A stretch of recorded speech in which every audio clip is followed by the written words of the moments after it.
Si vai kolelea, si vai kolelea, e taisi o ata, e taisi o ata, whanako fie mea, whanako fie mea, whakalave tala, whakalave tala, ea moko moko, ea moko moko, whakavale loto, whakavale loto, oi o to whakapo, oi o to whakapo, ohuni e lolo, ohuni e lolo. Pera, pera, mamau! Si vai kolelea, e taisi o ata, whanako fie mea, whakalave tala, ea moko moko, whakavale loto, oi o to whakapo, ohuni e lolo. Ono mai apua tale fusi nakapa o palataisi, amiki marisi matani, hoto hevani. Ono mai apua tale fusi nakapa o palataisi, amiki marisi matani, hoto hevani.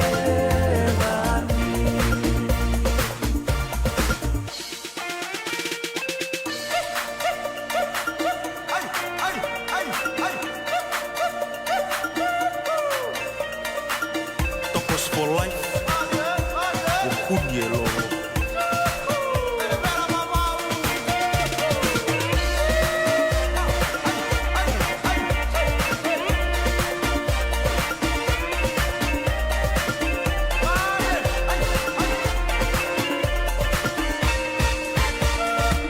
Si vai kolelea, e taisi o ata, whanako fie mea,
about the community spirit that you have here and also the charities that you support, and that's what community is all about. I think one thing that I've really learned over my time here in the Solomons this week is that the Solomons is such a melting pot of culture.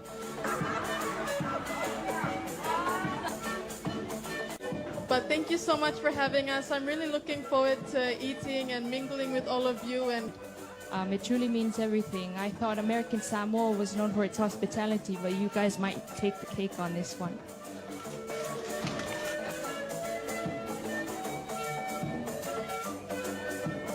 So thank you so much for that membership and that connection that we've fostered together. And it really goes to show that you value women in the Pacific. Gratitude to everyone here tonight. Thank you, Joanna. Thank you. I would like to thank the Kiribati Solomon community for not just supporting Kiribati, but supporting Solomon. So thank you. Matuba Karawak.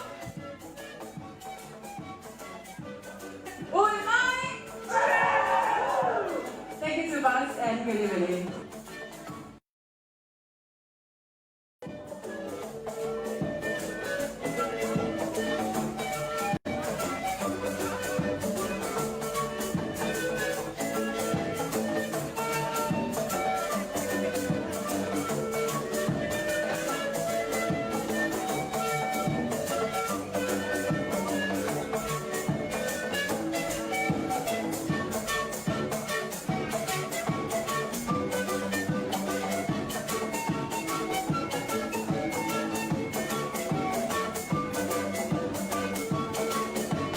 So great to hear about the community spirit that you have here and also the charities that you support, and that's what community is all about. I think one thing that I've really learned over my time here in the Solomons this week is that the Solomons is such a melting pot of culture.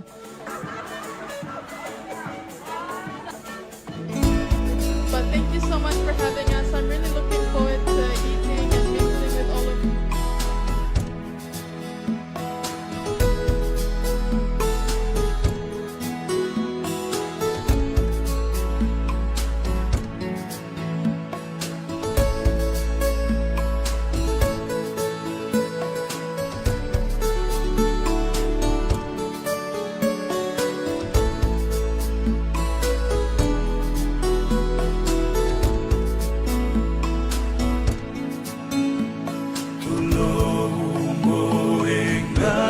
Kakalafuape Kai whakama unga tuhe e te kalave Ki hoto ka hoa o ku whai aki e pole pole Ilo he tonga kotoa Ilo I he fo I kolote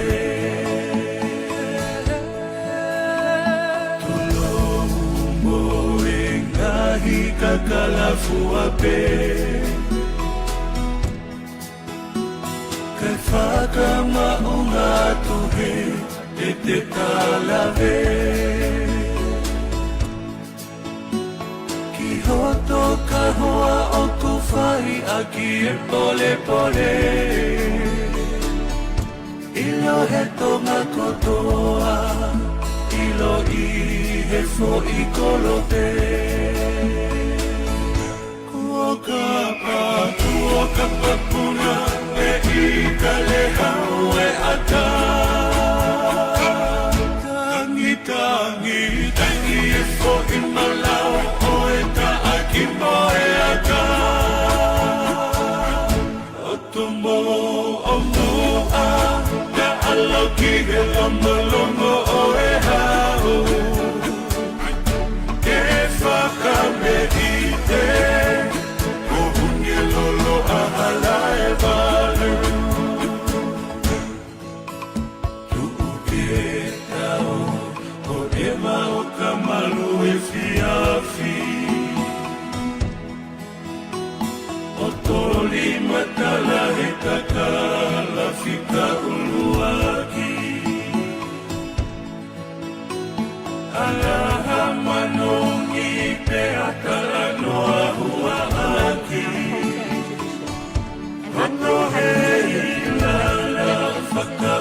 standards. Our Miss Pacific Islands platform is to advocate for our culture, our environment, and our people.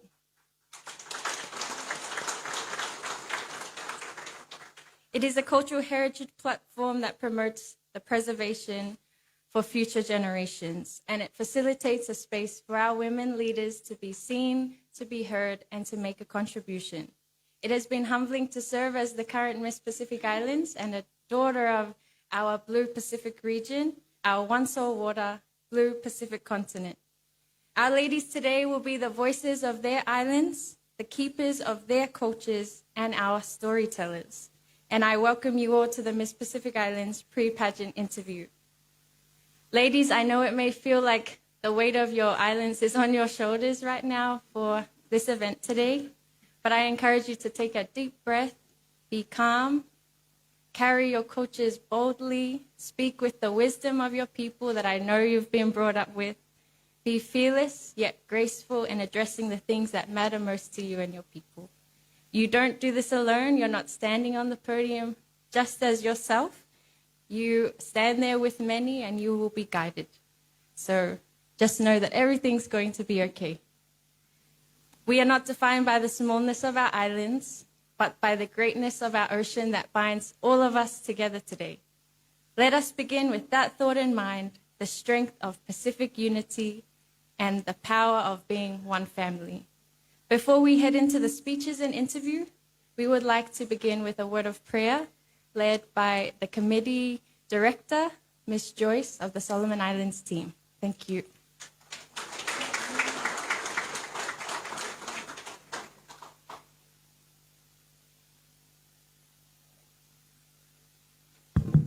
Okay, let us pray. Eternal Father in heaven, thank you for today. Thank you for everyone that has come here to listen to our beautiful girls share their insights on different topics that affect our women. Thank you, Father, for the wisdom and knowledge bestowed upon them. In Jesus' name I pray. Amen.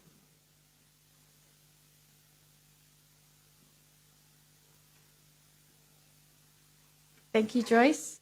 As we embark on this journey of intellect, culture, and grace, we are honored to be guided by a distinguished guest of our panel of judges, each bringing their expertise and wisdom to this pageant. And I would like to acknowledge and announce our main judges in no particular order. Our first judge, and please do wave when I call your name, is Miss Jane Glynn Canas.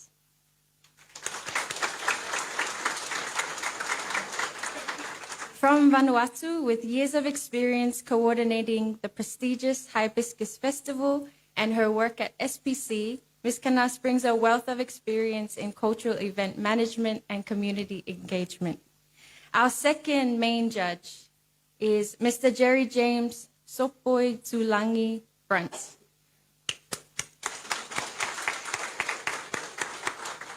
Of New Zealand and Samoan descent, a lawyer and the franchisee of Miss Universe Samoa, Mr. Brunt carries a passion for empowering our Pacific women on global platforms.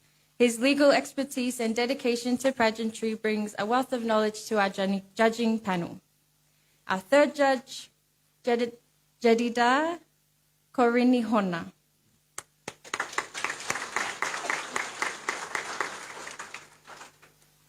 Of Filipino and Solomon Islands descent, is a former Miss Universe Philippines finalist and an inspiring motivational speaker in Manila. Miss Korinihona champions confidence and self-expression, encouraging young women to embrace their strength and purpose. Our fourth main judge is Pakop Sovo.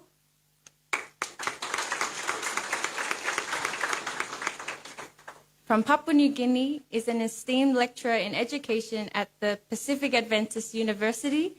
Mr. Sovo is dedicated to nurturing minds and fostering leadership, and his academic insight will help evaluate our contestants beyond just their beauty, focusing on intellect and impact.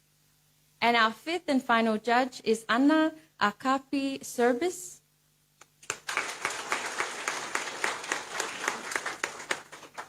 Of Canadian and Tongan descent, is a visionary fashion designer who blends Pacific heritage with contemporary trends. Ms. Service is a strong advocate for cultural representation in the global fashion industry, and I'd like to say thank you to all our judges. Please give them a round of applause.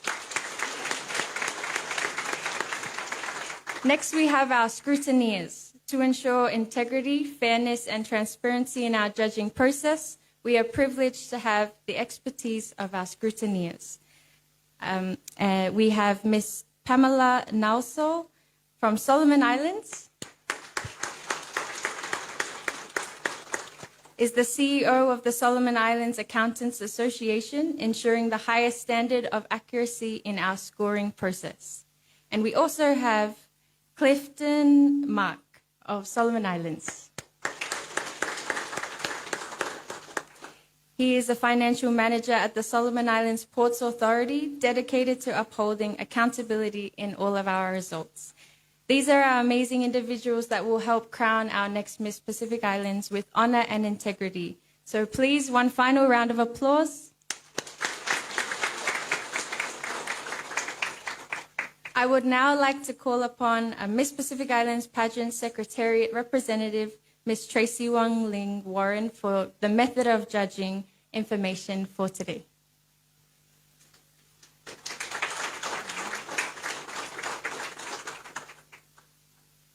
Hello, Oketa. Good morning and warm greetings again, everyone. Welcome to our pre-pageant program again, interview today for the Miss Pacific Islands Pageant 2025. So before we begin, would like to go over a few housekeeping matters for the information of everyone who are gathered here today. Please ensure that you switch off your mobile phones or put it on silent to avoid any disruptions during the event. Please, no noise or distractions while contestants are doing their presentations or their speeches. If you need to leave the room, do so between the contestants' presentations and not during their presentations. In case of an emergency, please take note of the nearest exits and follow the instructions of our friendly staff here at the Heritage Park Hotel. And the restroom facilities are located just outside the hallway when you make your way out. Lastly, we kindly ask for your respect and attentiveness as our contestants share their insights and responses. Therefore, please keep all applause until the end of contestants' presentation. Moving along with our method of judging. Each contestant will have 5 minutes to present their topic. Judging will be based on the following: in-depth knowledge of the topic and intelligence, presentation and expression of topic, clarity of speech and emotional control, eloquence and elegance, and plus the quality of the responses to questions. Contestants will be asked at least 2 questions from at least 2 different judges. Each contestant will be given 5 minutes to present her chosen topic. We have a timekeeper sitting beside our scrutineers on that side. And the timekeeper will present an orange card or put up an orange card come the time that the contestant only has 1 more minute remaining of her allocated time for her speech.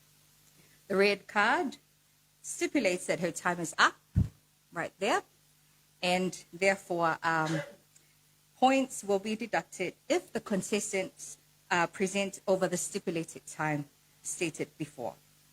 And these points deducted will be noted by our official scrutineers on that side. I take this opportunity to wish all our contestants here today all the best with your presentations. Thank you.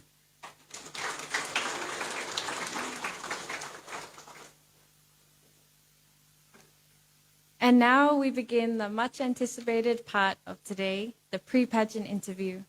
This is an opportunity for our contestants to showcase not only their outer beauty and grace, but the depth of their knowledge, passion, and leadership that we have seen throughout this whole week together.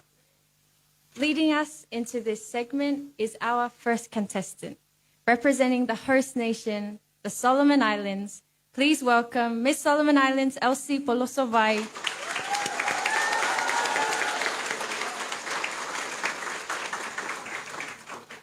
Miss Solomon Islands contestant number 1 will be speaking on the topic of education.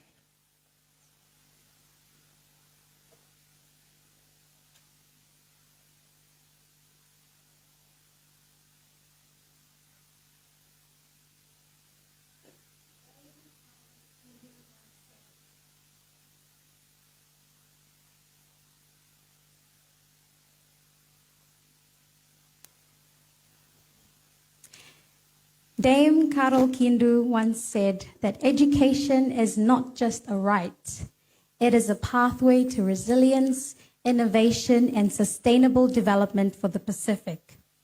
Let us ensure every child has access to quality education as they are the future of our blue Pacific continent. Distinguished judges, ladies and gentlemen, Miss Pacific Island Pageant Committee, and my fellow contestant sisters. I am contestant number 1, Elsie Polosavai, your Miss Solomon Islands 2024-2025. And it is an honor that I stand here before you to speak on a topic that not only shapes individual lives, but the future of our world, education. Education is more than what happens in a classroom. It happens in our homes, our communities, and through the experiences that shape us. Yet, across the Pacific, access to quality education remains a privilege and not a guarantee. According to UNESCO, 1 in 4 Pacific children do not complete primary school. And in remote areas, students travel for hours by boat, canoe, and overcrowded transport just to reach school. And in some rural areas of the Solomon Islands, 1 teacher may be responsible for up to 50 students. Girls and children with disabilities face even greater challenges, held back by financial struggles and cultural norms. So while I enjoy my short bus rides to school, my cousins in the village still journey through rivers, dense bush just to get an education. But the challenge awaits them even when they arrive at school, as many rural schools lack textbooks, proper facilities, and trained teachers, making quality education even harder to access. So meanwhile, in some communities, boys' education is still prioritized over girls' education, which further limits the opportunities for countless young women. Education should not be a privilege determined by geography, gender, or circumstance. It should be a right, one that empowers every child in the Pacific to realize their full potential. Inclusivity means ensuring that every child, regardless of gender, socioeconomic background, ethnicity, or ability, has the opportunity to learn and thrive. But for many, this remains a distant reality.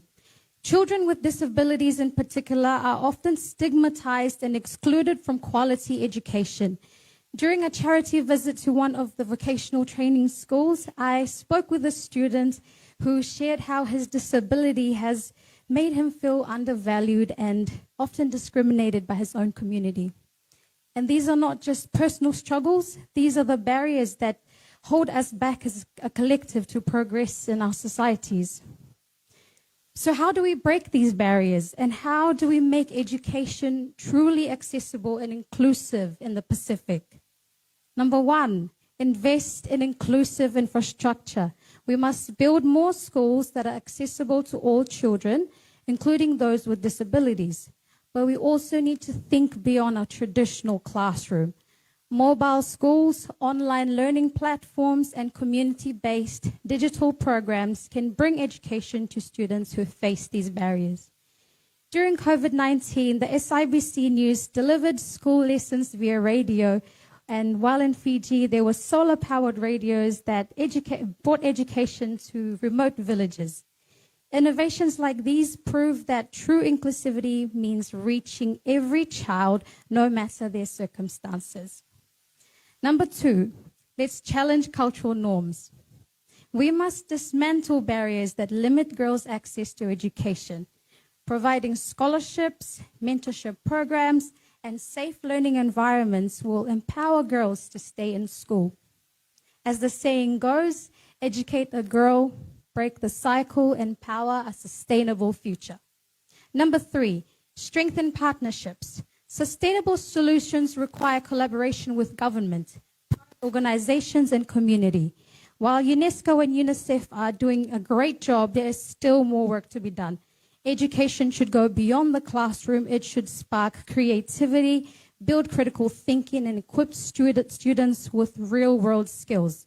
And by amplifying these efforts and directing resources where they are needed the most, we can create a well-rounded learning environment. Ladies and gentlemen, thank you very much for listening.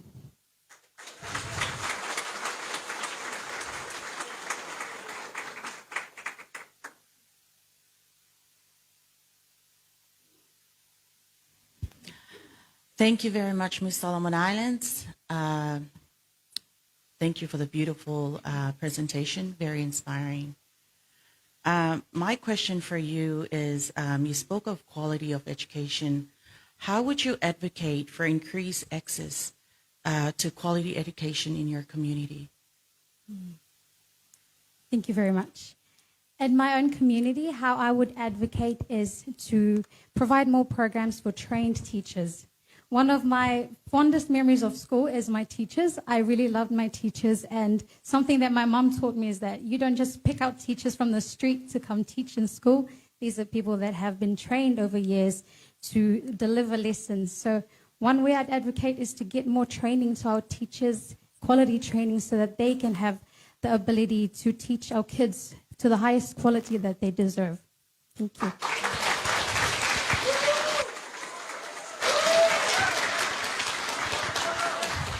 That was a beautiful answer, Ms. Solomon Islands. Now, you are a lab technician as a profession, and science can be a very boring subject, especially for the younger generation. So, how would you use your voice as Ms. Solomon Islands to encourage the students to embrace health and sciences? Thank you so much for that question. I was waiting for a sciencey question. I would try to make it look glamorous, that it's good to have arts and science in the back of your pocket. I think often science is more of the glamorized pathways, especially for people like us who come from tribes where we have to feed a lot of people. So it's more glamorous to take a sciencey pathway when you're in university. But arts is just as important.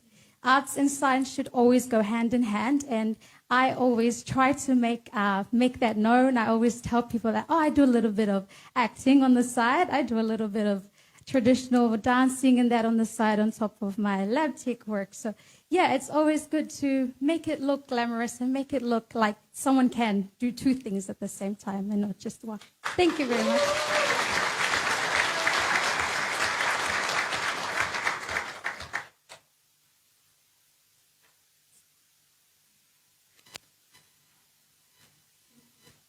Thank you, Ms. Solomon Islands.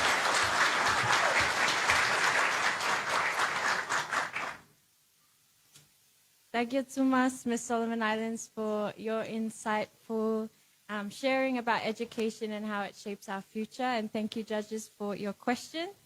Next, we turn to the subject that is deeply woven into our identity, which is culture. And representing Samoa, please welcome contestant 2, Miss Samoa Litara Yeremia Allen.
te paiula. Walau iula. E mamai le tavae. Ina e ono fulu. E whapena. Lo wha me melo I lau anganu. Honorable judges. Lau afionga fortino moi moana safato ashwenki. My sisters of the crown. Samoa malau tapua inga mamana. Those who hail from the lands of Guadalcanal lands. And my beloved Pacifica Wansawara.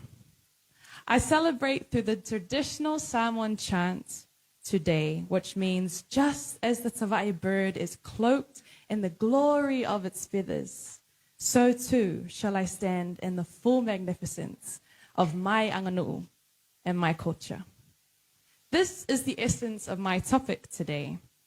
One only has to look around this room to see the richness and diversity of our Pacifica culture. Seeing the participation of Melanesian, Polynesian, and Micronesian contestants and teams this year has made me hopeful, and it is in this room, on this platform, through our stories, I wish to concentrate my reflections on culture, to what it means in the context of the Miss Pacific Islands pageant. In 1987, Whanaafi Aiono Letangaloa and other Pacific women leaders established a cultural platform, now known as the Miss Pacific Islands. This pageant celebrated Pacific beauty, Pacific intelligence, and Pacific leadership, centering it on the thought that our women are the weavers, handicraft producers, nurturers, and fierce guardians of our dialects and customs. And today, I would like to touch on 3 points I believe will aid us in the preserving, promoting, and protecting of our Pacific cultures. Firstly, language serves as a medium for communicating and transferring cultural values and beliefs. When I sing the lyrics my ancestors once sung, when I retell the stories of old in my mother tongue to young ones, I feel, I hear, and I know the essence of my culture in every word. Efforts of Kanaka Maoli in Hawaii, Tangata Whenua in Aotearoa, in the areas of language revitalization with Pū, Nana Leo, and Kura Kaupapa are prime examples of this in practice. Within my own Samoan context, primary schools such as Samoa Primary now only teach in Ngangana Samoa, our Samoan language, in years 1 to 3 to increase their proficiency in younger ages. Secondly, cultural knowledge must be stored and safeguarded for future generations. Cultural festivities and events like the Miss Pacific Islands pageant, the Heilala pageant, the festivals of the Hibiscus Festival, the Te Wila Festival, Te Matatini, and the Melanesian Arts and Cultural Festival etch our languages and cultures into the regional consciousness of our blue continent. Mentorship and apprenticeship programs offer opportunities for the transfer of cultural knowledge, pairing our youth with elders and practitioners to directly learn skills, crafts, and stories like the Anofale program I took part in last year based in Samoa, where we spent 2 months dedicated to learn from influential women leaders on cultural customs. Art and literature, museums and galleries act as cultural archives while promoting creativity and excellence. And in the process of creating, we become archives ourselves. For example, our visit yesterday to the Solomon Islands National Museum, we learned all about the diversity of Solomon Islands cultures. Lastly, culture must be applied. In simple terms, it must be lived out. According to the Pacific Region's Cultural Strategy 2022 to 2032, culture is the lifeblood of our communities. It is a key catalyst for the development of our island nations. So to end my presentation today, I would like to say Faftai Tele Lava, Malo Falwalo Tele Lava.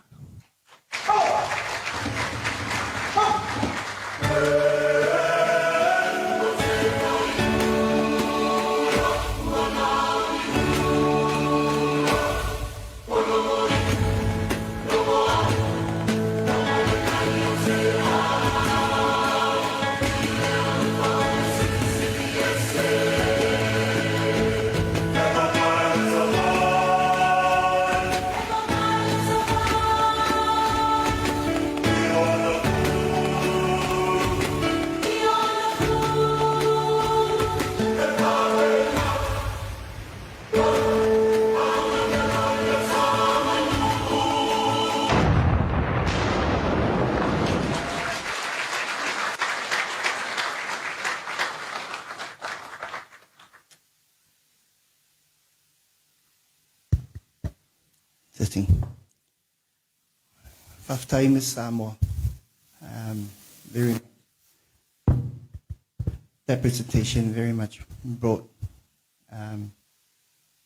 your experience and your culture, a very much alive culture. I see in your profile,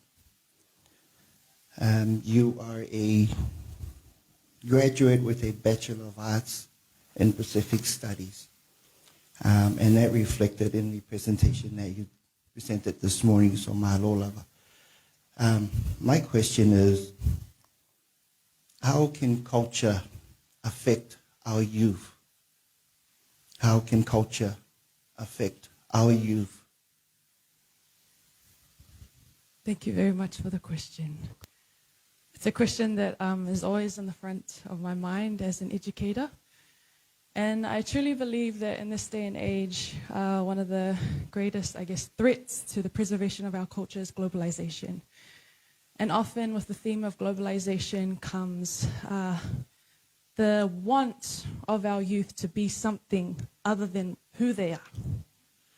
A want to be part of a culture that may not best suit their families, and it may not directly align with their context that they live in. One thing that I've really enjoyed about being Miss Samoa is that I've had the chance to see culture in practice with the youth. And a thought that comes to mind when I think about this as a solution is that we have to remind them of the why we practice our culture. Our youth won't just do something because you tell them. They'll roll their eyes. They'll be like, ugh, I just want to go on TikTok. But if we show them the why of their doing it, everything flows from there. A key point that I'd love to touch on in my own Samoan culture, a solution to gender-based violence would be with the theme of a covenant relationship that we understand in Samoa as whiangainga. If we remind our children of the why our brother and sister relationship is so important to our young ones, imagine if we reinforced it in our youth programs, in our church programs, in our teaching in schools. I wonder if our gender-based violence stats would decrease. I think often we think of looking outside of our blue continent for answers, but we often have our answers in our own cultures.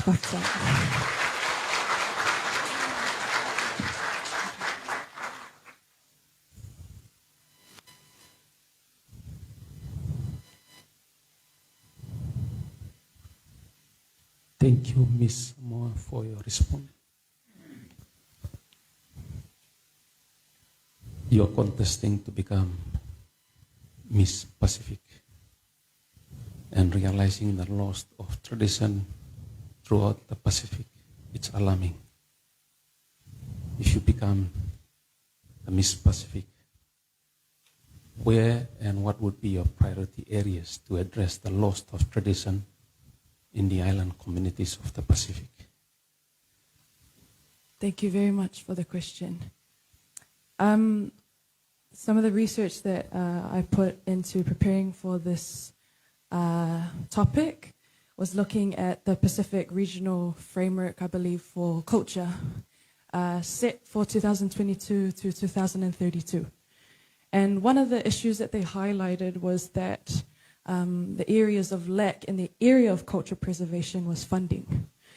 A lot of the cultural initiatives that start are often funded personally or privately. And so one thing that I would love to advocate for, if I was to be crowned Miss Pacific Islands, is to work with policymakers, work with NGOs, not only our private sector that often fund these things, but our public sector as well, to ensure that these programs that are already being done get the money to support and reinforce those things.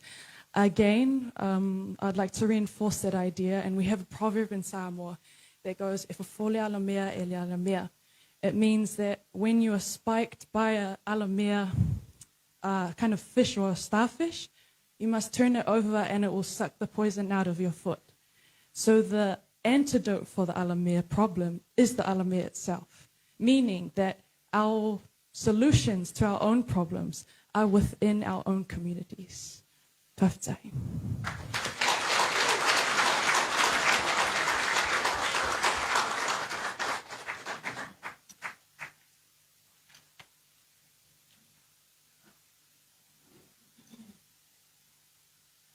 Whaftaitele lava me Samoa for reminding us of the power of our cultures and the answers that rest in our own communities. Now we shift our focus to tourism, an industry that allows us to share our very cultures with the entire world. Please welcome contestant 3, Miss Tonga, Rachel Guttenbell.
Testing.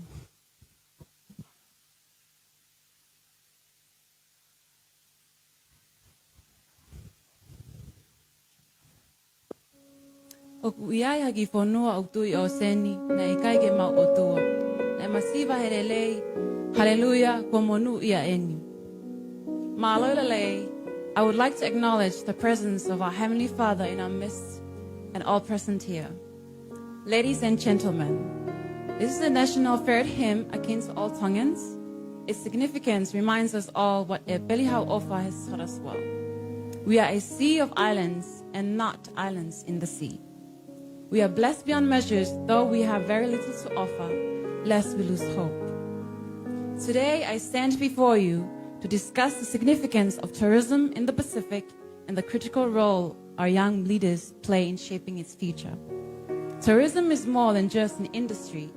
It is about our values, our people, our land, and our ocean. These defines our uniqueness, and it is imperative that we protect and cherish these treasures. Tourism is essential for our economy, environmental conservation, and cultural preservation. I want to share and shine light on the young leaders who are at the forefront of this movement, hailing from diverse backgrounds, be it environmental science, cultural heritage, or community advocacy. They unite with a shared vision for Tonga's tourism. By highlighting their achievements, we underscore the vital role of diverse leadership coming together and supporting one another in propelling our tourism industry forward. However, tourism in the Pacific faces significant challenges. Climate change poses a long-term threat, with rising sea levels, extreme weather events impacting our islands. Limited infrastructure hampers our ability to cater to a growing number of tourists. Additionally, cultural practices and norms can sometimes conflict with assumption of the international tourism development. Yet within these challenges lie opportunities. By addressing climate change through sustainable practices, we can position the Pacific as a leader in eco-friendly tourism. Adapting infrastructure to Pacific contexts will enhance our capacity to welcome visitors while preserving our natural beauty. Embracing and promoting cultural heritage can attract niche markets and create unique experiences for travelers. The future of tourism in the Pacific hinges on empowering our young people to lead. The diversity, innovative ideas, and unwavering passion will ensure a thriving and prosperous industry. The leaders of yesterday crawled, so myself and my sisters can walk today. I hope we empower the leaders of tomorrow to soar. Let us remember that tourism is not just about economic growth. It is about safeguarding our heritage, protecting our island homes, and fostering a sense of community. I stand here not alone, but one of many young women leaders in Tonga and across the Pacific, championing solidarity through the vastness of our moana, molded by the guidance of our ancestors, gathered here today on the woven mats of our Pacific mana. This is our Pacific tourism, a regional identity of good hospitality, food, and vibrant people. The unity in our diversity, persevering and leading still in the face of adversity. Still for all ages, for all eternity in this Tongan hymn. Laupe palofisai, toki olive eua, pule anga musiasi kai malo I hafonua. Hota monu, e ta mau hahau, kau kaua. Malo avito.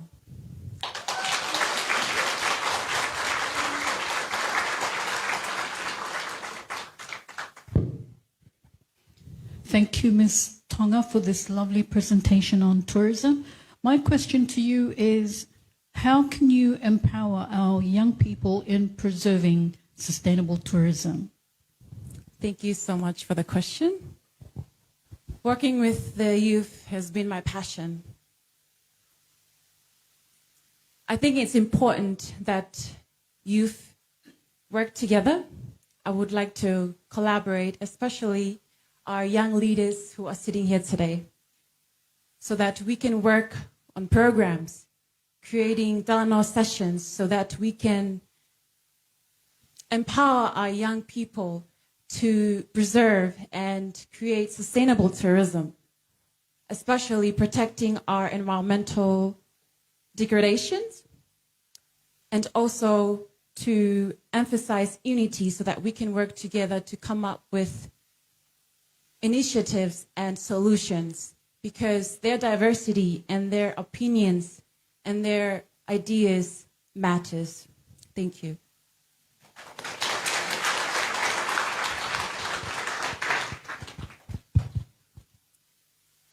Thank you very much, Ms. Tonga. That was a beautiful presentation you had. Thank you.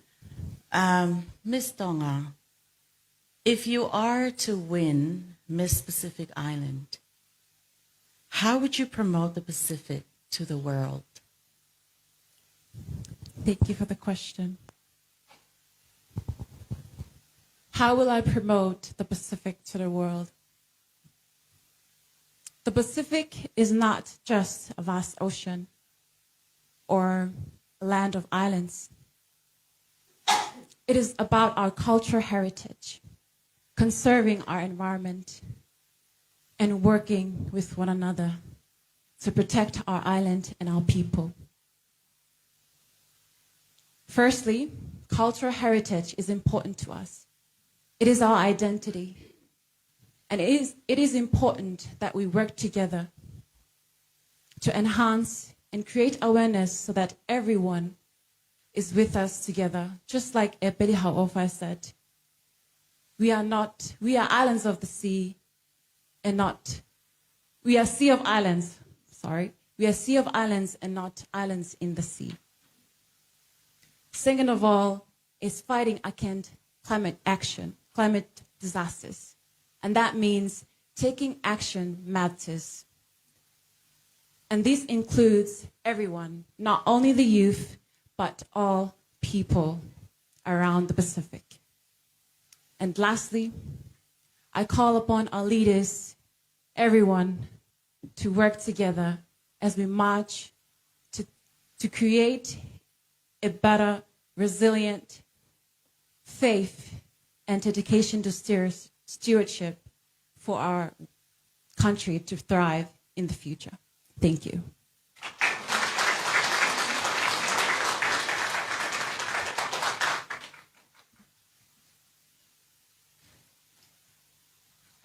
Malo Alpito, Ms. Tonga, for reminding us of how important tourism is to the Pacific. From tourism, we now look beyond our shores in the Pacific to the realm of international relations. Let's welcome Miss American Samoa, Poliana Felice Rizale.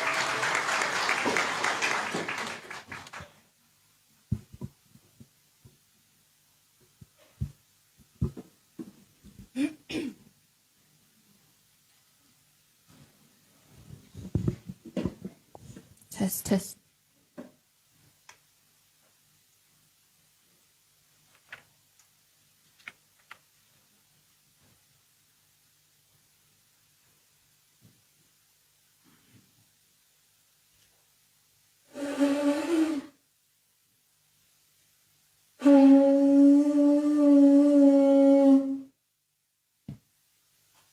Good afternoon, esteemed judges, fellow contestants, and everyone gathered here today. It's often said that no nation is an island unto itself. This rings especially true for us in the Pacific, where the survival and prosperity of our islands are deeply connected to the world beyond our shores. From education scholarships to job opportunities, healthcare support, and trade, international relations touch every aspect of our lives. These relationships, through diplomacy, partnerships, and cooperation, shape not just our economies, but our cultures and futures. As I stand before you, I am reminded of how deeply our Pacific communities are interconnected. We are a living example of what international relations look in practice. Just as in our villages, where neighbors rely on each other for support, our nations and people form ties that drive mutual growth. The beauty of the Pacific is not just in our landscapes, but in the rich diversity of our cultures, languages, and traditions. And like the stories passed down through generations, our relationships with the wider world hold the power to create lasting change. This is where platforms like the Miss Pacific Islands pageant come in. They provide a stage where Pacific women, like the current Miss Pacific Islands, Moimoana Schwenke, use their voices to spark change. It's not just about beauty. It's about representation. It's about sharing the stories of our islands and celebrating the strength, resilience, and wisdom of Pacific peoples. Through this platform, we foster connections that create understanding and build bridges between our island nations and the world. As a proud daughter of American Samoa, I understand firsthand how deeply our connection with the United States and other nations influence our lives. Federal aid support our schools, hospitals, and infrastructure, while trade agreements open markets for industries like tuna fishing. International partnerships provide scholarships and military opportunities for our youth, giving them the chance to gain higher education and build careers while contributing back to our islands. But American Samoa is not alone in benefiting from international relations. Our Pacific neighbors, Tonga, Samoa, Kiribati, Cook Islands, the Solomon Islands, Papua New Guinea, and Nauru, each play vital roles in this global network. Tonga and Samoa receive international development aid, strengthening their education and infrastructure. Nations like Kiribati and the Solomon Islands are leading the global fight for climate change. The Cook Islands and Papua New Guinea engage in international trade, boosting their economies, and Nauru, though small, is a proud member of the United Nations, proving that even the smallest nations have a voice. Together, we are United Pacific, and through our collective strength, we have made an impact on the global stage. Whether it's through the Pacific Islands Forum, which I am happy to say that American Samoa was recently accepted as a member, or the United Nations, we have used our influence to call for urgent action on climate change and the protection of our oceans. Our region's shared vision and commitment to sustainable development serve as a reminder of how much more we can achieve when we stand together. As Pacific women, we carry this legacy of unity and purpose. The Miss Pacific Islands pageant is not just a beauty contest. It is a platform for change, forming diplomatic ties, and for ensuring that the voices of Pacific peoples are heard in global discussions. As Hilda Heine, former president of the Marshall Islands, once said, Pacific women are not waiting to be given a seat at the table. We are building our own table and inviting the world to sit with us. From leaders like Attorney Ann Dunn, former Miss Fiji and Pacific Islands, to Matau Aina O'Malitai Whitcomb, former Miss American Samoa and Pacific Islands in cultural preservation with Lelalele Dance Academy, and former Miss Samoa and Miss Pacific Islands Mary J. McGivens Schwenke, promoting inclusivity and diversity through the promotion of identity and culture at Matawai Cultural Arts. We see how women in the Pacific are shaping our future.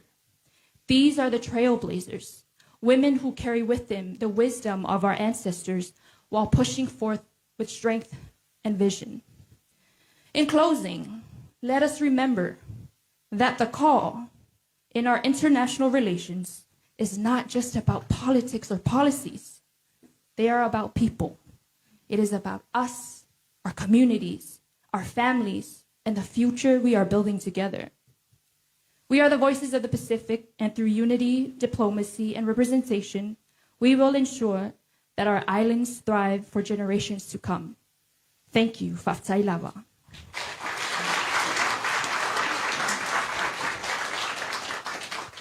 That was a powerful speech, Miss American Samoa. Thank you. Now, social media is a powerful platform to unite and divide. In relations to your pageant journey, where there were horrendous comments about your fellow competitors, as a leader, how would you respond to this?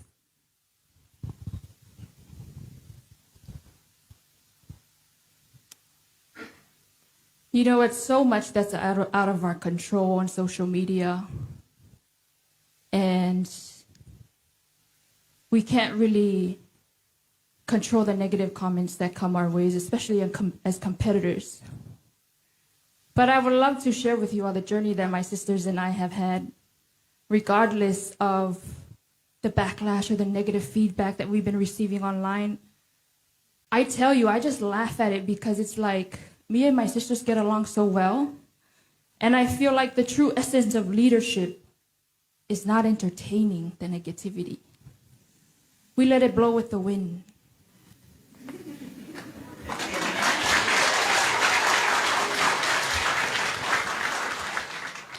True leadership is letting God center you and guide you with your values in life. It is the way that we have been able to love on one another, regardless that this is a competition.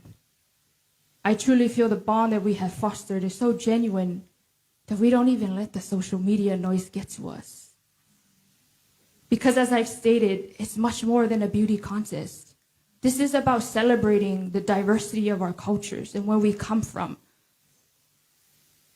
When we leave the Solomon Islands, I'm sure I can speak for my sisters and I when I say, I leave a changed woman. I will never be the same.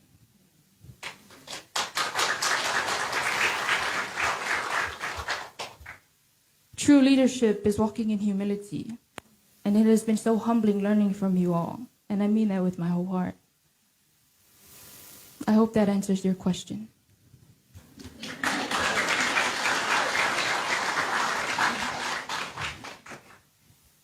Malo, Miss American Samoa. Malo Sefua. Thank you very much for that very, very strong presentation. My question for you is, and you touched on cultural diplomacy what role do you see cultural diplomacy play in international relations?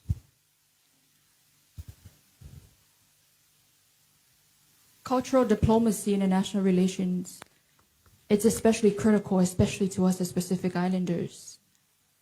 It is our Northern Star and our guide. It is our identity as people and as leaders. As Pacific Island leaders, we don't lead out of greed for power or the greed for money. We lead for the love of our people. We lead because we're caretakers of the largest body of water. We fight for a deeper purpose. We don't just lead for a title.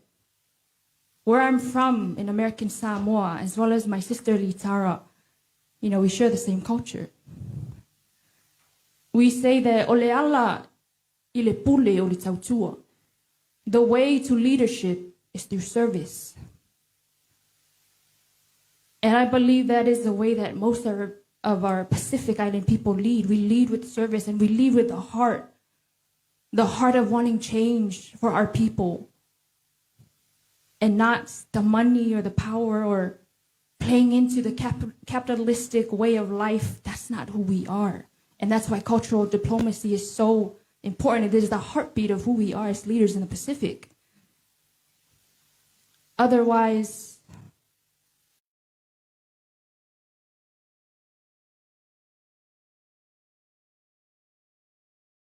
why lead at all? Thank you.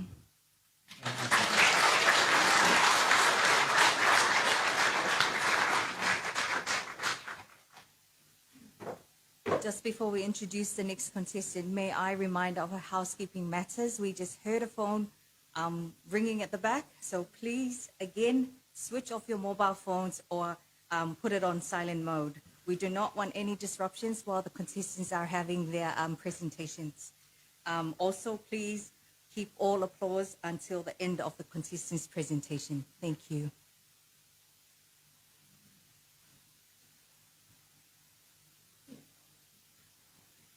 Malole fa'asoa, fa'aftai, Miss American Samoa, for your very inspiring words. As we continue, we turn our attention to the pressing socio-economic issues that shape our communities. Please welcome contestant 5, Miss Kiribati Kimberly Tokanai.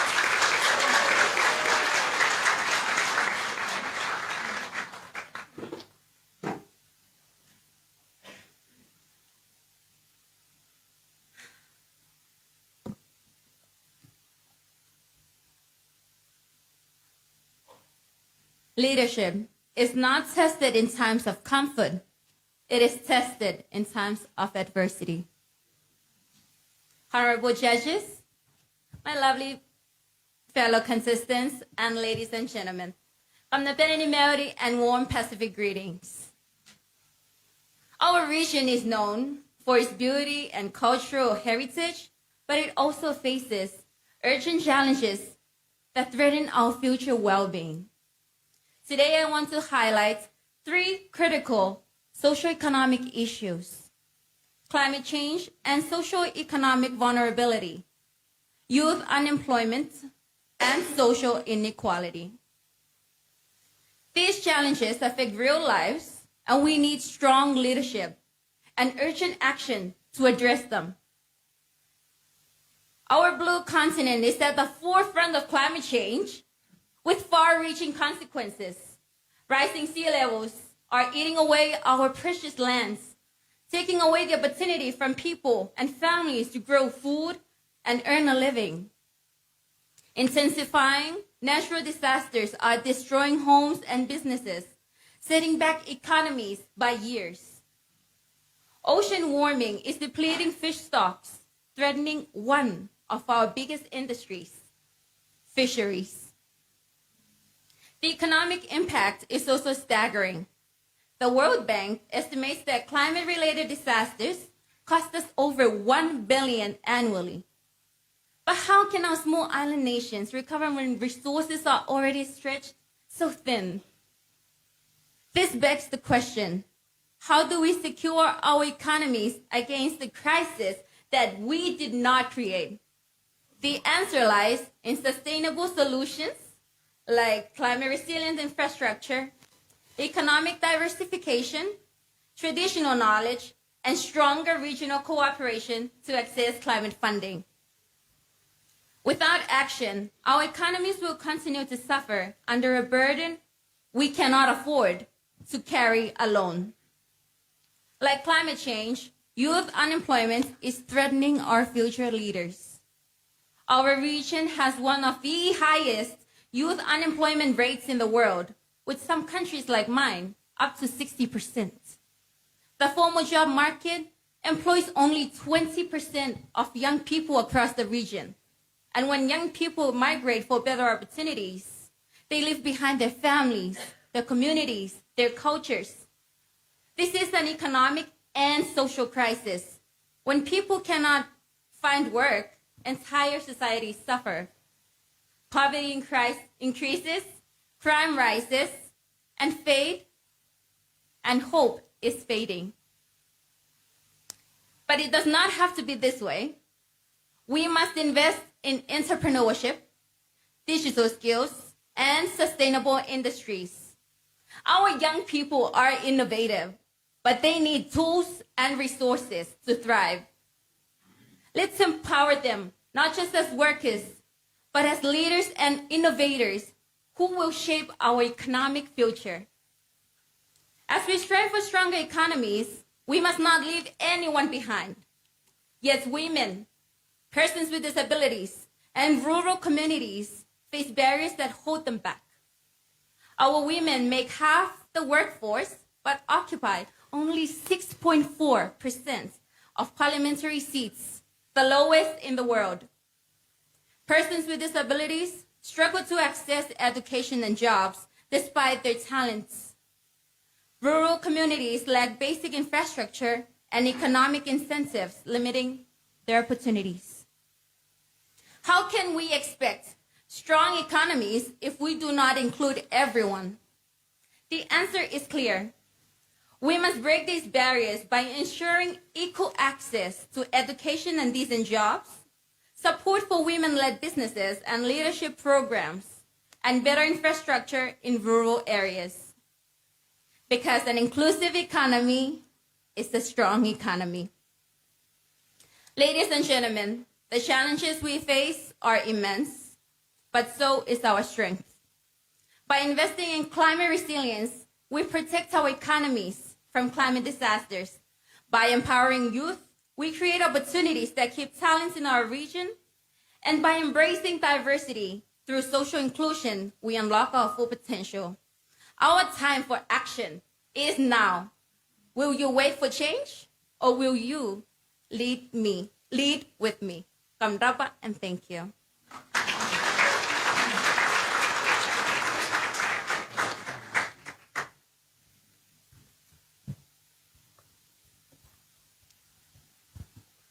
Thank you, Ms. Kiribati, for that presentation.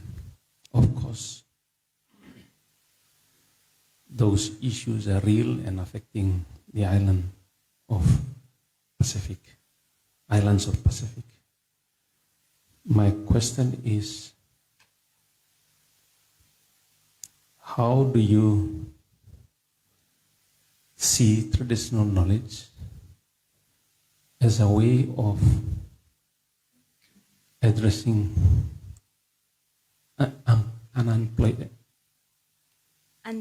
unemployment in your community?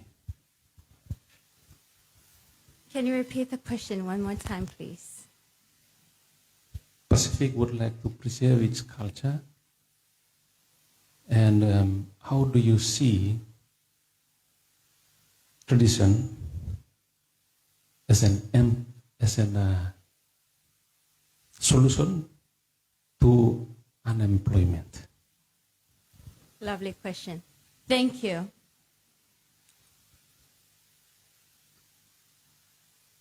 Our culture and traditions in itself are priceless.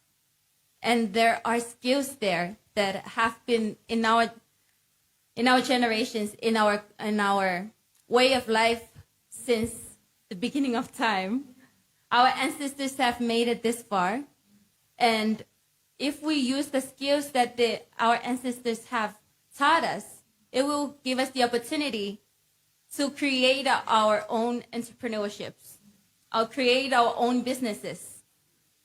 Nowadays, tourism is, Kiribati is branching out to tourism. We are diversifying our economy, not just focusing on fisheries, but also on sustainable tourism. And in sustainable tourism, that is encouraging our people to embrace globalization while at the same time keeping our cultures, our traditions alive. If we use this in sustainable tourism, it will create jobs. It will create jobs not just for our home islands, but in the Pacific as a whole. Because we sit here, I sit here with my beautiful sisters, and they sit representing different cultures. So very diverse in this one room. And if we use it well, promote our cultures well, it can create jobs and lower unemployment. Thank you.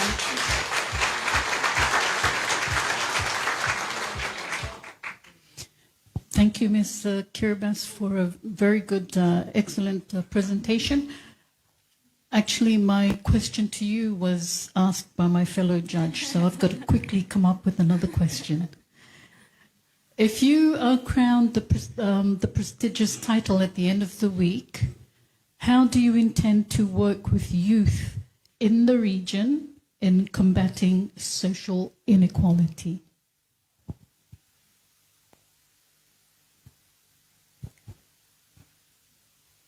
I've been very passionate with social equality.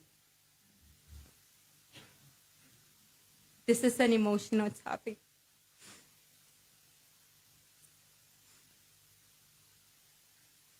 So I grew up with my mother, who had her leg amputated when she was young.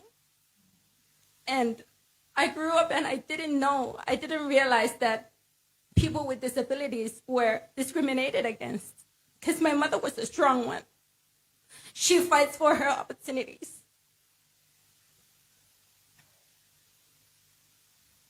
But as I grow older, I went to study, and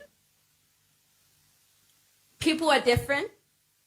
We can't control everybody, but we can share with them our knowledge, our traditions, our cultures.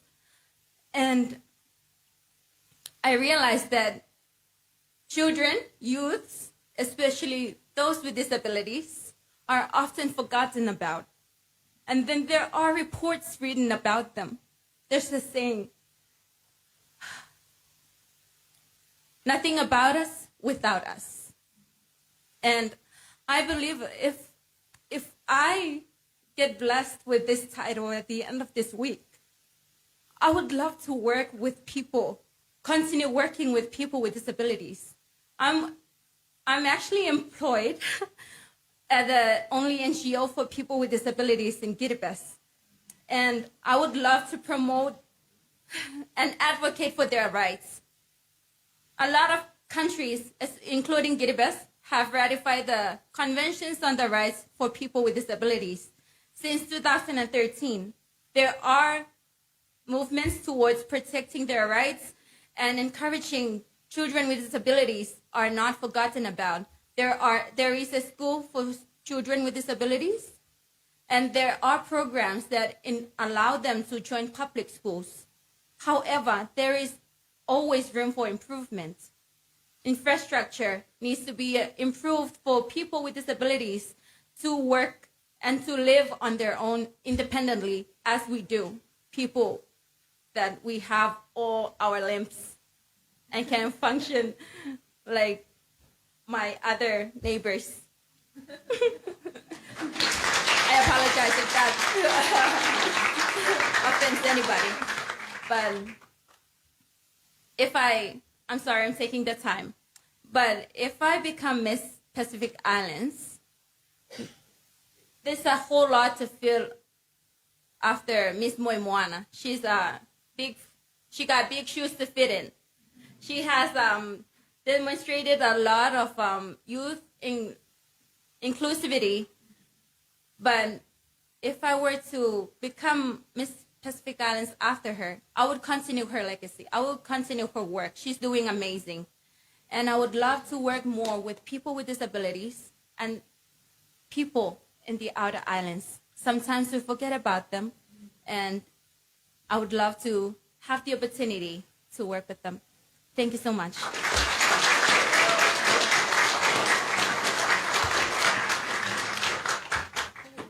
Koraba, Ms. Kiribas, thank you for being very brave to address important issues in our region. I'm sure you can all tell that the women who have spoken, they don't just speak from their mind, they are speaking from their heart, and you're doing very well. And it's a great honor to introduce our next contestant with the focus of health for our people, which is vital for our well-being. Please welcome contestant 6, the beautiful Miss Papua New Guinea, May Hasola.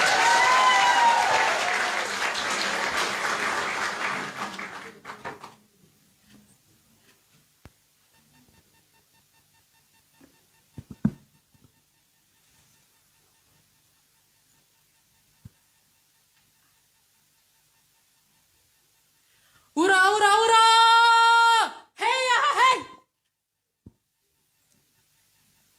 Our ancestors were nourished by fresh island food, sustained by the ocean, cared for by the land. They were a healthy, thriving Pacific. Today, the vibrant cultures and traditions of the Pacific are being overshadowed by a silent health epidemic. Non-communicable diseases such as diabetes, heart disease, and cancer are not just health issues. They are the leading cause of premature death in the Pacific Islands, accounting for approximately 75% of mortalities. This crisis threatens the very fabric of our communities, yet it often remains in the shadows. Distinguished judges, ladies and gentlemen, the custodians of the land we stand on, the people of Guadalcanal. Representing Papua New Guinea, I, Mehasola, am here to shed light on the pressing issue and explore actionable solutions to safeguard the health of our people. To chart a course to a healthier Pacific, free from non-communicable diseases, I offer 3 solutions that incorporate the wisdom of our cultures whilst also embracing modernity and the solutions it has to offer. Firstly, our people must return to the land and the seas that have always provided nourishing sustenance.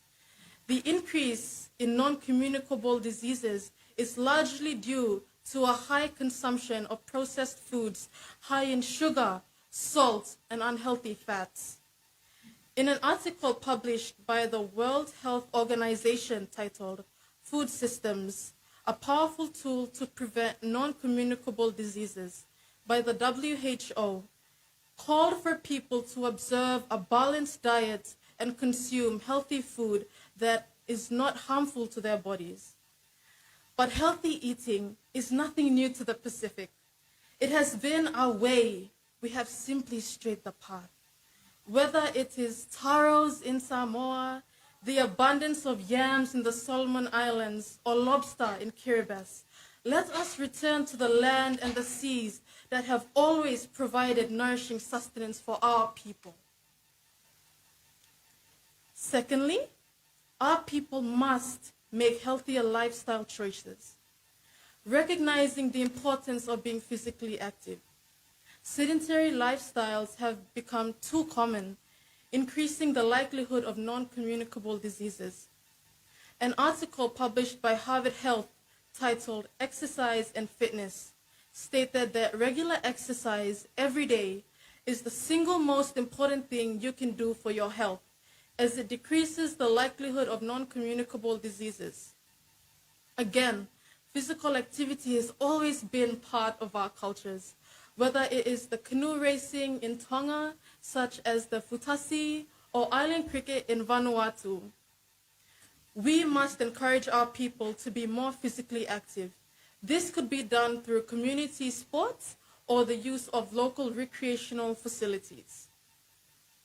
Finally, addressing this crisis requires not only traditional practices, but also the expertise of trained healthcare professionals. However, many Pacific nations face a significant shortage of doctors, nurses, and specialists, making it challenging to manage the increasing burden of non-communicable diseases. For example, in my country of Papua New Guinea, we have approximately 500 doctors serving a population of 9 million people. This is a ratio of 1 doctor to 18,000 people. These statistics highlight the crucial need of more healthcare professionals. To combat this, it is essential to expand medical education programs to train more healthcare workers and provide specialized training in areas critical for treating these diseases. In conclusion, the future of health in the Pacific is not about abandoning our past, but finding a way to blend modern healthcare with the traditional knowledge that has sustained us for generations. Our strength lies in our unity, our culture, and our resilience. As we face the health challenges ahead, we must collaborate, innovate, and invest in sustainable solutions. The Pacific is not just a region. We are a family. And like any family, when one of us is hurting, we come together to heal. Thank you.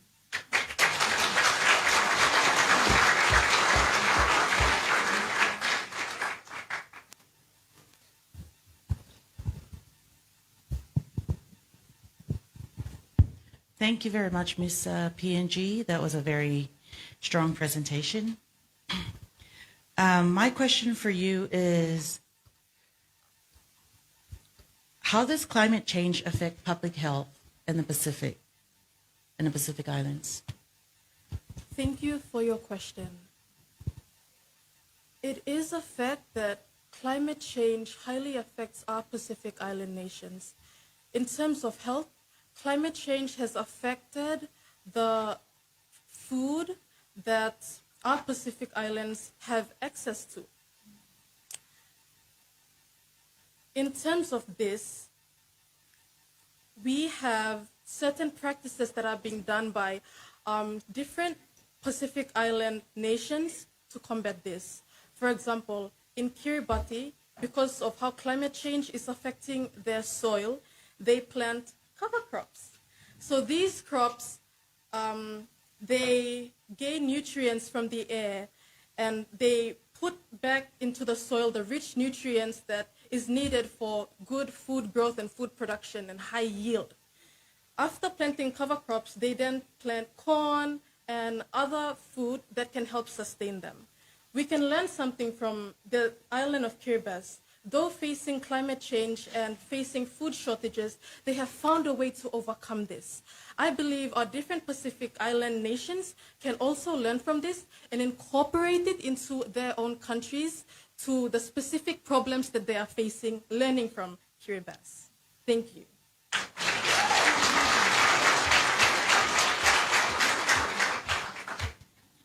That was a wonderful answer, Miss Papua New Guinea. So, unfortunately, when people hear healthy living, they think of diet culture.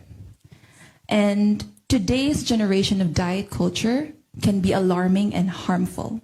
It can lead to certain disorders like eating disorder and malnutrition. So, as a leader, as Miss Papua New Guinea, how can you be a positive role model to combat this? Thank you very much for your question. I would like to answer this by sharing a personal experience.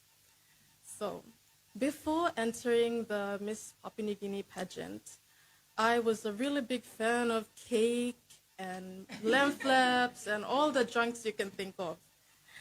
When entering the pageant, my mom told me, you have to start losing weight. And I didn't like it because I didn't want to diet and stop eating all my favorite foods. But one thing that my communications person, my mentor, my big brother, Dagia, taught me was you don't always have to starve yourself. You don't always have to live to that perception of what a beautiful woman is. It is important that you take your health into consideration, your mental health, and your well-being as well. So one important thing that he taught me was the importance of portion control and controlling the amount of food you eat. It doesn't mean that you have to stop eating all your favorite foods. You only have to just take in moderate portions. And I think that's why we get along so well, is he allows me to eat everything I want, but in moderation. Thank you very much.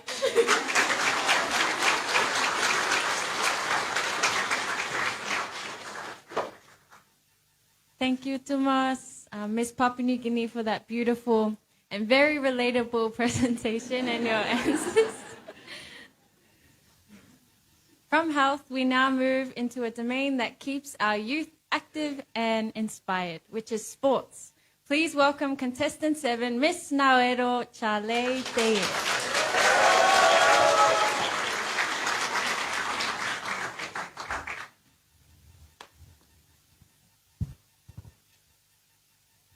Testing.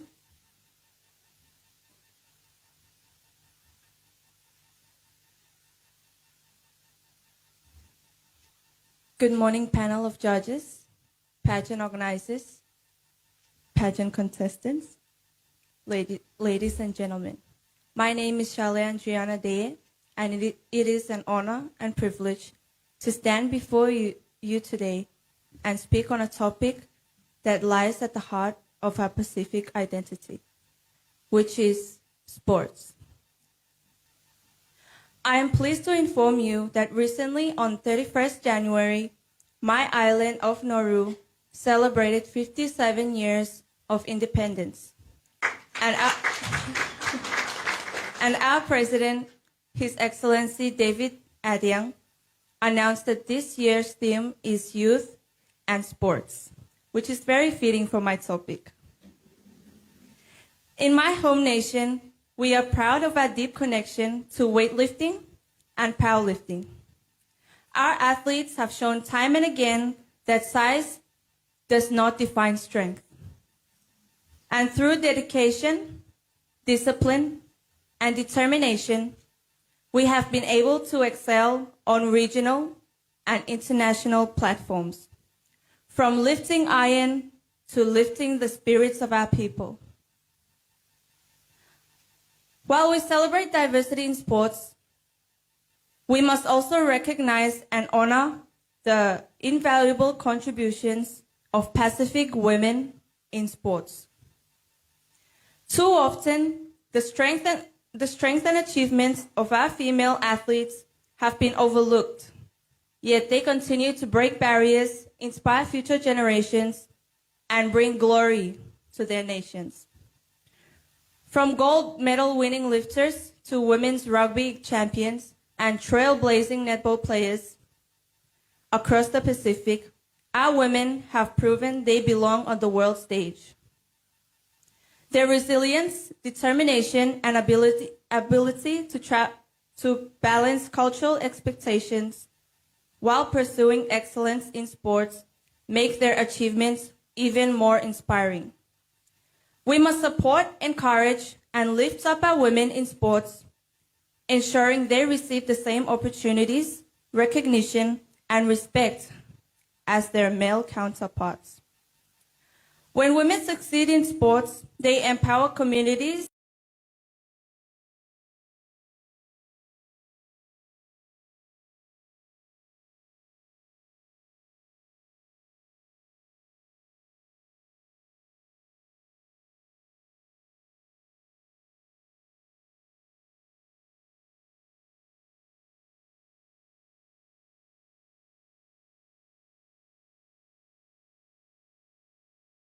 and inspire young women to Games family in 1996. A female weightlifter.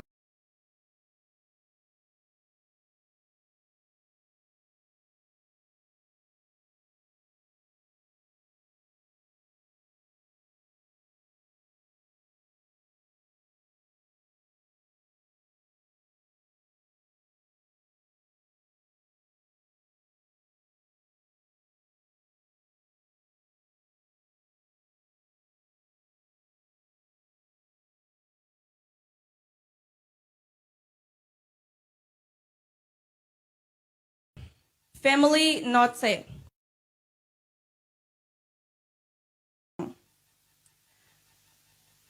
As we celebrate sports diversity in the Pacific, let us embrace the power of unity, respect, faith, and continue to lift up one another to show the world that from the Pacific, greatness will rise.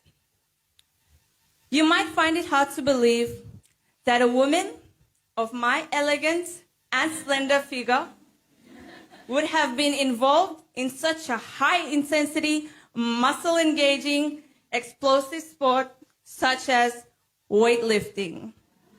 Yes, true, Tomas. I, too, tried my hand in weightlifting, inspired to follow the footsteps of Marcus Stephen. Lo and behold, I did not surpass his achievements. However, I did manage to win a gold medal at the Oceania Youth Championship and a silver medal at the Commonwealth Youth Championship in 2017. Last but not least, my pageant sisters will definitely agree on me that we are all athletes in our own rights. The preparations for this Miss Pacific Islands pageant is much like the rigorous training program for any sport. We wake up early, go through our routines, practice, don the attire, and then execute the game plan.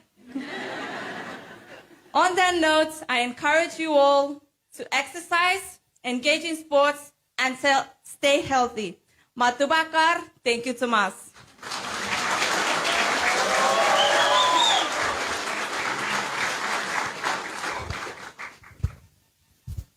Malo, Ms. Naru. It's nice to see that you did participate and give a try to weightlifting. I'm also involved with a lot of sports as a sport administrator and as chef de mission to the Pacific Games in Solomon in 2023. And again, will be chef de mission for Samoa in the mini Pacific Games in Palau in the middle of this year.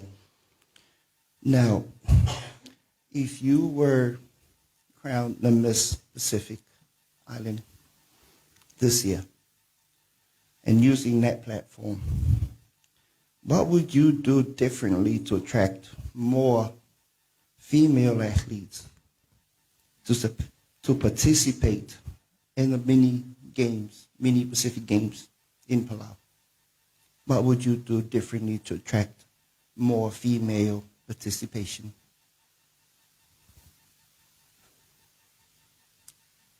Thank you for the question.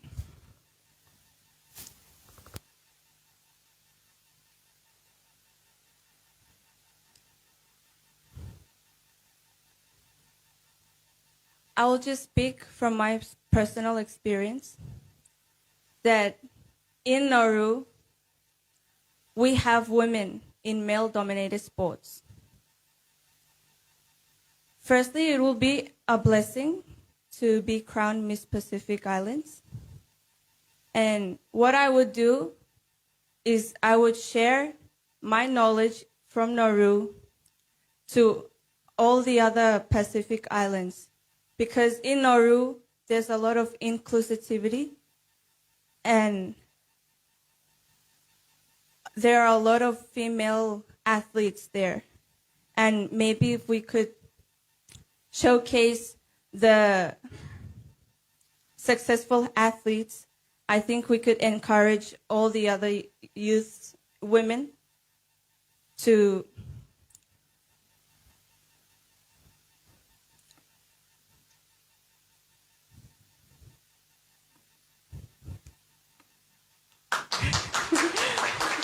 I think we could encourage the young women to pursue their dreams, whether it's in sports. Thank you.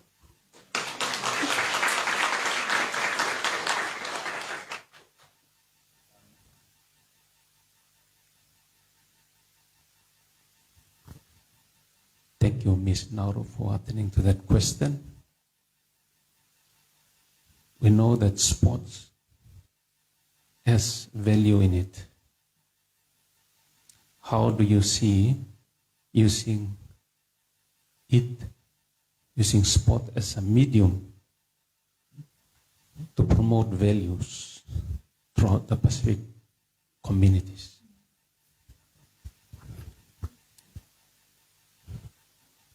One thing I've learned when I was training in weightlifting, I have learned the values of discipline, perseverance,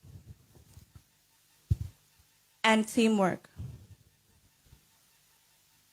These values are important, not for just like training or in sports, but it's important in real life situations.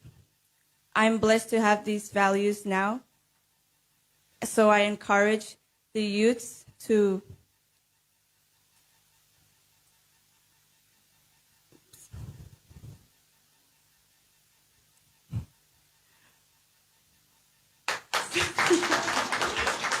I would like to encourage the youths to follow their dreams. Thank you.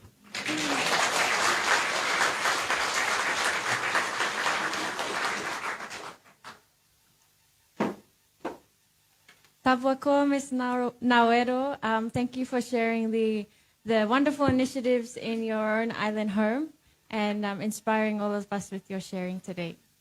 Finally, we arrive at the topic that is also of critical importance, environment and climate change, which our very future and planet rely on. So please welcome contestant 8, Miss Cook Islands, Ngate Pairu Mawate.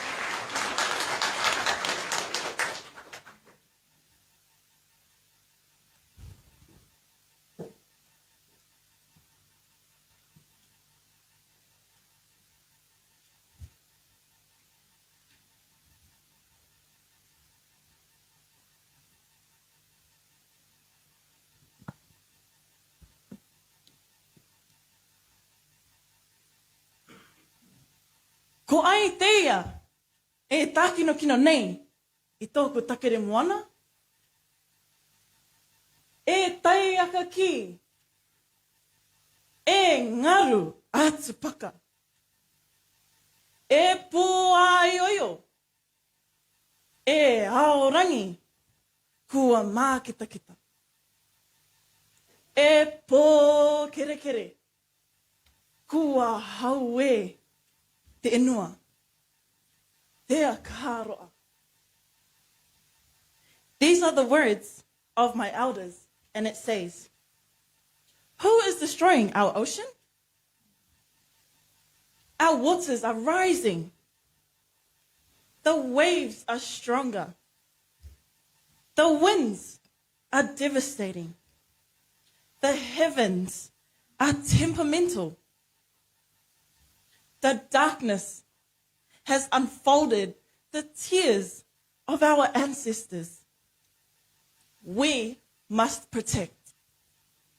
Ake, ake, ake.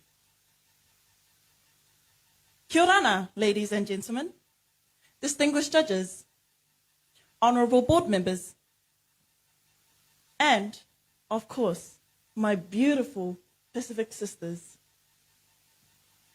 Greetings in the name of our Lord Jesus Christ. I'd like to share with you all my thoughts on environment and climate change in our beautiful Pacific Islands. The Pacific is our home, our paradise of turquoise waters, lush forests, and vibrant cultures. But today, our home is in danger. Climate change is no longer a distant threat. It is here, ending and eroding our shores, bleaching our reefs, and endangering our way of life. As the guardians of the Pacific, we must act now. Our small islands nations, Polynesia, Melanesia, and Micronesia, are on the front lines of this crisis. Rising sea levels threaten our homes. Extreme weathers devastates our lands. Our marine life is suffering, but we are not powerless. We must lead with courage. Governments must enforce stricter environmental policies, banning single-use plastics, protecting our reefs, and investing in renewable energy like solar or wind power. Our people must embrace suitable practices, reducing waste, supporting eco-friendly businesses, and reviving traditional knowledge that teaches us to live in harmony with nature. Education is key. We must raise awareness in our schools, our communities, and on global platforms. Let us use our voices to tell the world the Pacific is not just a dot on the map. It is a lifeline for millions, and it must be protected. As Pacific Queens, we have the power to inspire change. Let us stand together and show the world that the Pacific will not sink. We will rise. Kia orana, e ke manuia.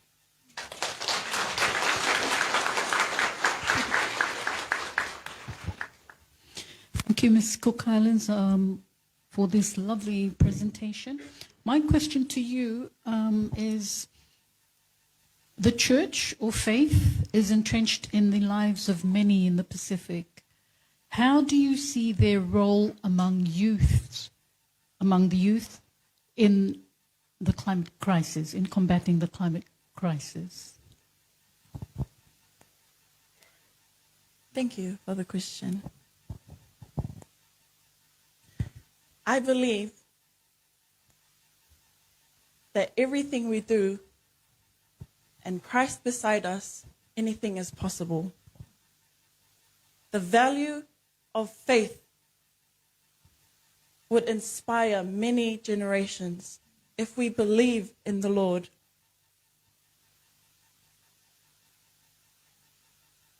For example, in the Cook Islands, we are a very Christian community. Our youth goes to Sunday school, and as they're visiting Sunday school, they learn about the culture and the climate around us. So I believe that it is with faith that anything is possible. Thank you.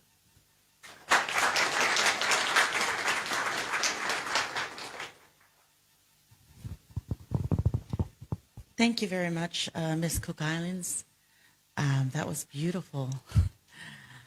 Our Pacific leaders have expressed how climate change is the greatest single threat to the lives of the Pacific people. My question for you is, how would you use your platform to raise awareness to support the fight against climate change? And what message would you give to the world about protecting the Pacific Islands from the pressing impact?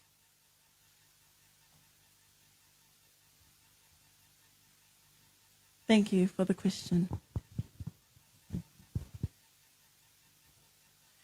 I agree that climate change is affecting our Pacific.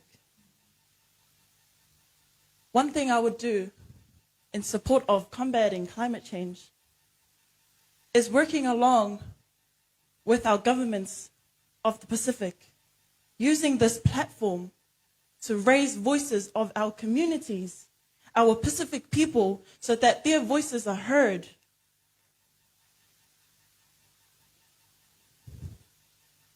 One solution that I would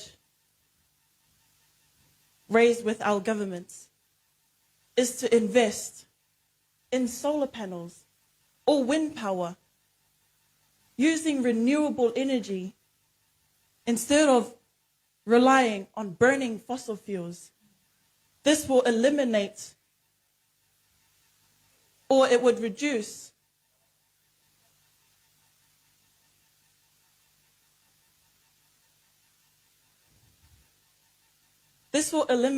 or reduce our climate change weather conditions. Thank you so much.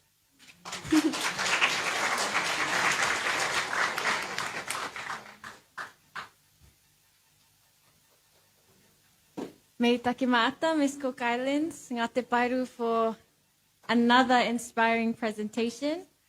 That concludes our pre-pageant interview. So can we please give a round of applause for our contestants?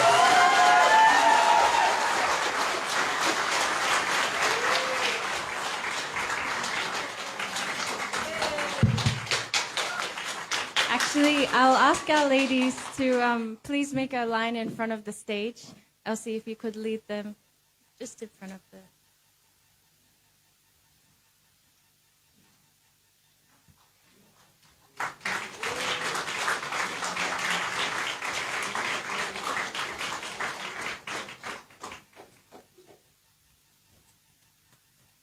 I don't know about our audience, but for all 8 presentations, I think I was on the brink of tears, just trying to hold it in because I'm very, very proud of each and every one of you. So please, another round.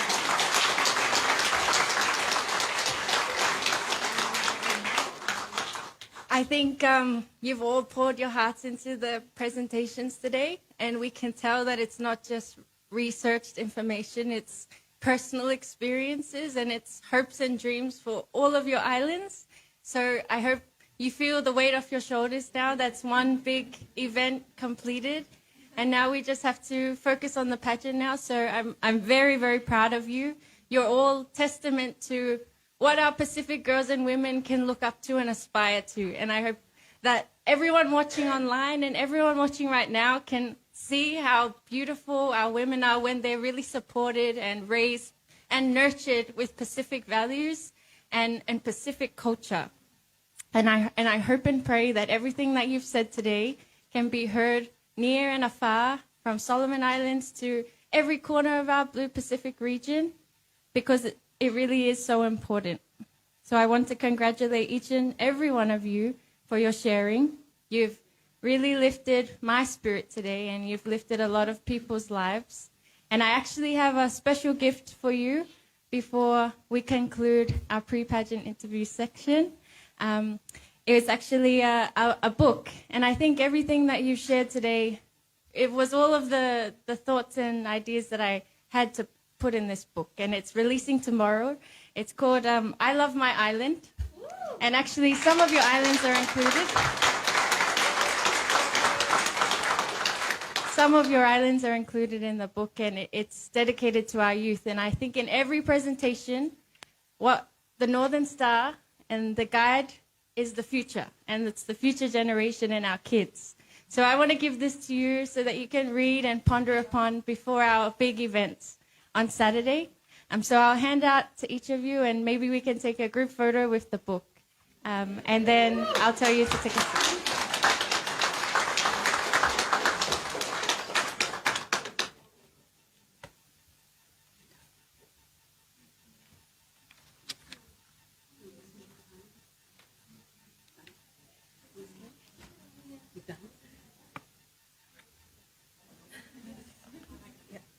just hold it so I don't see it. Thank you.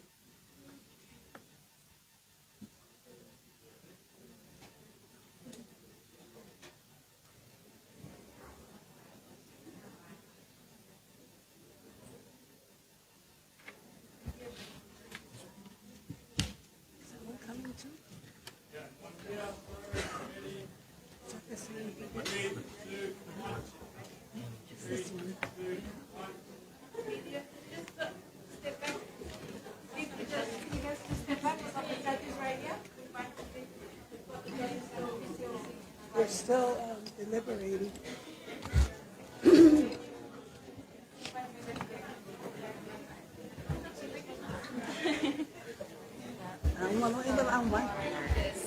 Thank you, ladies. As you take your seats,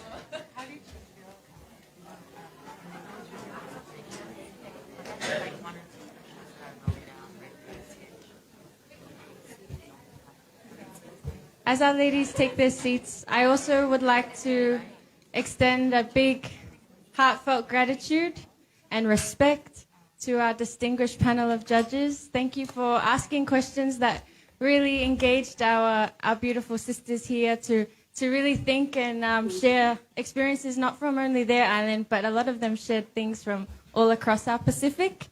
So ladies, you can take your seat. I also just want to announce that there are some other exciting events for our week ahead. Tomorrow is our float parade, and that is happening here in Honiara, Solomon Islands, from Sun Valley to SMI from 11 a.m.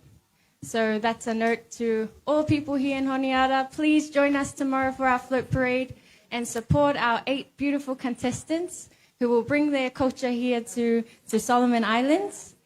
Followed by our float parade will be the crowning night, the final night of our Miss Pacific Islands pageant, Saturday, February 8th, and that will be happening at Friendship Hall from 7 p.m. I believe the tickets are sold out, or there are only a few left, which is just in the general seating, but you can also join us on the live streams for our online communities. So that will be our crowning night, where one of our beautiful 8 contestants will be crowned our Miss Pacific Islands. I also would like to say, don't forget to vote on our Facebook page, Miss Pacific Islands. That will be for the Tourism Solomon's People's Choice Award.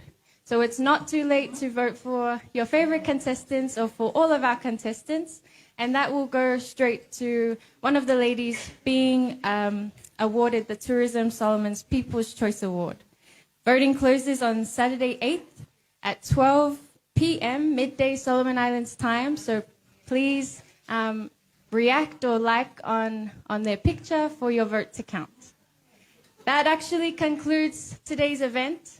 Thank you so much for your attention and for your time. Dagyutuma, Solomon Islands, and everyone watching, and have a great day. God bless.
Ko o taia lau kau anga